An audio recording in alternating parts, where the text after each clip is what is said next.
Hello friends, आज मैं आपको बताऊंगा कि मेस्टाइटिस यानी आपके पशु में यदि थनैला रोग हो जाए तो उसके अंदर कौन कौन सी एंटीबायोटिक इंजेक्शन लगाए जा सकते हैं। यानी मेस्टाइटिस के अंतर्गत यदि आपके पास कोई किसी भी प्रकार का यदि कोई इंजेक्शन उपलब्ध नहीं हो और यदि जो मेडिसिन बैग के अंदर कोई सा इंजेक्शन उपलब्ध हो तो एक्यूट स्टेज में आप उस पशु को कौन सी एंटीबायोटिक इंजेक्शन लगा सकते हैं। यानी मेस्टाइटिस के अंतर्गत काम में आने वाले कौन कौन से एंटीबायोटिक इंजेक्शन होते हैं उनके बारे में, सभी इंजेक्शन के बारे में आज मैं बताऊँगा कि कौन कौन से ऐसे इंजेक्शन आते हैं। यदि वीडियो लंबी भी होगी तो वीडियो को आप स्किप करके मत देखना, वीडियो को आप पूरी देखना। यदि वीडियो आप पूरी देखेंगे तो आपको पूरा प्रॉपर नॉलेज मिलेगा।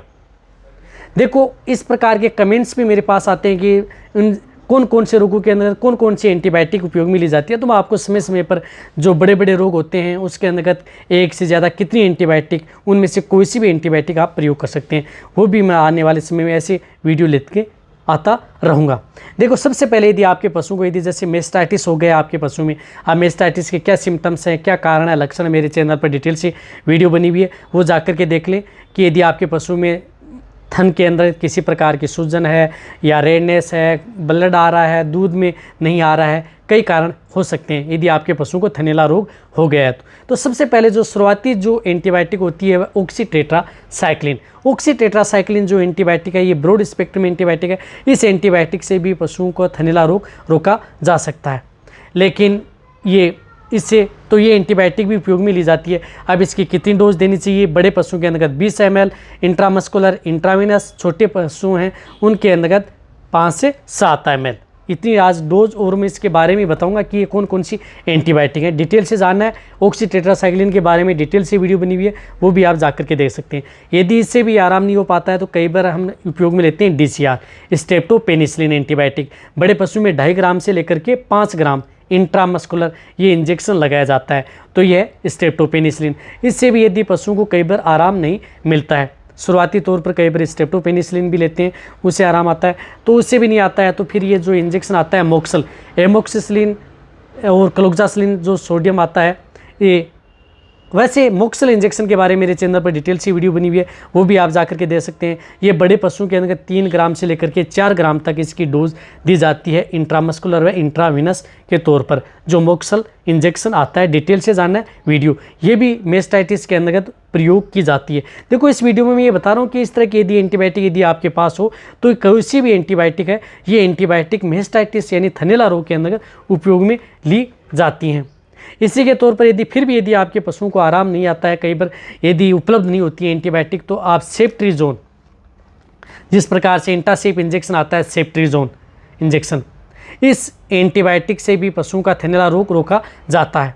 ये भी यदि इसके बारे में यदि आपको पूरा जानना है, प्रॉपर नॉलेज लेना है, तो मेरे चैनल पर वीडियो बनी हुई है। इसकी भी डोज बड़े पशुओं में 4.5 ग्राम के लगभग 4 से 4.5 ग्राम के अंतर्गत पशुओं को इंट्रामस्कुलर व इंट्रावीनस लगाया जाता है यदि आपके पशु में थनैला रोग हो गया है।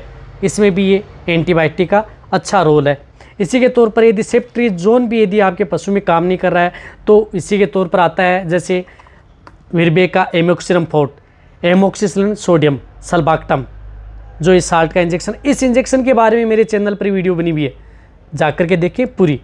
बड़े पशु में 4.5 ग्राम, जैसे भेड़ बकरियों में 300 mg, इसी प्रकार बड़े पशु में 4.5 ग्राम इंट्रामस्कुलर व इंट्रावीनस उपयोग में ली जाती हैं। एक और बताना चाहता हूँ कि जब भी यदि आपके पशु में यदि थनैला रोग होता है तो ये एंटीबायोटिक लगातार 3 से 5 दिन भी प्रयोग की जाती हैं, जो मैंने ये एंटीबायोटिक बताई है।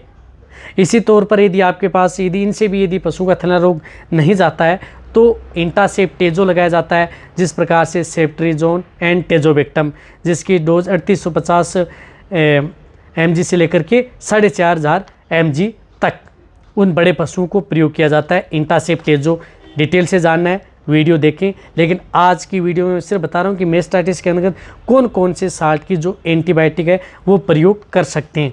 इसी के तौर पर आप बायरोसिन 1 शॉट आता है, जिसके अंदर एंड्रोफ्लोक्सासिन आती है, यानी 1 शॉट जो इंजेक्शन है एंड्रोफ्लोक्सासिन का, वह भी आपके पशु में यदि थनैला रोग हो गया है उसके अंतर्गत अच्छा रिजल्ट होता है। जिस प्रकार से बायरोसिन का होता है, बायरोसिन 1 शॉट आती है, उसे सबकट लगाया जाता है, वह भी एक डोज से कई पशुओं का मेस्टाइटिस यानी थनैला रोग कम हो जाता है। वह एंटीबायोटिक भी प्रयोग की जाती है थनैला रोग के अंतर्गत। और थनैला रोग के अंतर्गत जिस प्रकार से एमसेप्ट इंजेक्शन है, सेफ्टिजोक्सिम साल्ट की जो एंटीबायोटिक आती है एमसेप्ट 2.5 ग्राम और 3 ग्राम, एमसेप्ट इंजेक्शन के बारे में मेरे चैनल पर डिटेल सी वीडियो बनी हुई है, वो भी आप जाकर के देख सकते हैं। लेकिन एक और बताना चाहता हूँ कि जो एमसेप्ट इंजेक्शन आता है सेफ्टिजोक्सिम साल्ट का, जो कोई भी एंटीबायोटिक है जो 2.5 ग्राम और 3 ग्राम के अंतर्गत आती है, ये ओनली ऑन इंट्राविनस यानी नस के अंदर ही ये एंटीबायोटिक लगाई जाती है। यदि अच्छा रिजल्ट लेना है पशु का तो आप एक थन के अंतर्गत 500 mg भी आप उसके अंतर्गत चढ़ा सकते हैं और 2.5 जो ग्राम है वो पशुओं को इंट्राविनस भी लगा सकते हैं एमसेप्ट इंजेक्शन इस तरह से। इसी के तौर पर एमसेप्ट के साथ साथ उन पशुओं के अंदर जिस प्रकार से मार्बोडेक है, मार्बोफ्लोक्सासिन एंटीबायोटिक, मार्बोडेक के बारे में मेरे चैनल पर डिटेल सी वीडियो बनी हुई है, वो भी आप जाकर के देख सकते हैं। उसके अंतर्गत डबल स्ट्रेंथ में भी आता है मार्बोफ्लोक्सासिन, वह उन पशुओं को लगाया जाता है जिन पशुओं के यदि फाइब्रोसिस प्रकार का मेस्टाइटिस यदि आपके पशु में हो गया, कंट्रोल नहीं हो रहा है। देखो एमसेप्ट और मार्बोडेक इंजेक्शन उस स्थिति में लगाए जाते हैं जो यदि पशुओं का यदि मेस्टाइटिस थनैला रोग में आपके पशुओं को आराम नहीं आ रहा है तो उस स्थिति में जो एमसेप्ट और मार्बोडेक साल्ट की, जो मार्बोफ्लोक्सासिन साल्ट की एंटीबायोटिक प्रयोग की जाती हैं। अब आपको मैंने अच्छी तरह से बताया कि कौन कौन से एंटीबायोटिक, एक और बताना चाहता हूँ कि सभी के सभी जो एंटीबायोटिक है शेड्यूल एज ड्रग्स के अंतर्गत आती हैं, इसलिए इन एंटीबायोटिक का आप खुद प्रयोग न करें, सिर्फ और सिर्फ पशु चिकित्सक के द्वारा ही जो बड़ी एंटीबायोटिक आती हैं उनका प्रयोग करें। वैसे सभी जो एंटीबायोटिक व इंजेक्शन है वो आप खुद प्रयोग न, मैं आपको सिर्फ एक नॉलेज दिया है कि कौन कौन सी एंटीबायोटिक होती हैं जो मेस्टाइटिस यानी थनैला रोग के अंतर्गत काम करती हैं। जो जितनी मैंने एंटीबायोटिक बताई हैं ये सभी के सभी एंटीबायोटिक थनैला यानी मेस्टाइटिस रोग के अंदर काम करती है। रही बात आप मेस्टाइटिस किस प्रकार का है, उसके अनुरूप ये एंटीबायोटिक उस पशु को दी जाती हैं। छोटी एंटीबायोटिक, कई बार तो एक्यूट स्टेज में मेस्टाइटिस होता है ऑक्सीटेट्रासाइक्लिन से ही रुक जाता है, पेनिसिलिन से गायब हो जाता है, कई बार सेफ्ट्रिजोन से भी नहीं जाता, एमोक्सिलिन से भी नहीं जाता, एमसेप्ट से भी नहीं जाता, फिर मार्बोफ्लोक्सासिन की डबल स्ट्रेंथ लगानी पड़ती है, तब जाके पशु का आराम आता है, फिर भी नहीं जाता कई पशुओं का, भाई फिर भी थन खराब हो जाते हैं। इसलिए जो ये मेस्टाइटिस है बैक्टीरियल डिजीज़ है, बहुत ही खतरनाक डिजीज़ है। ये बैक्टीरिया बहुत ही जल्दी काम करते हैं अडर के अंतर्गत, तो ये टिश्यू पूरा पूरा ख़राब कर देते हैं अडर को।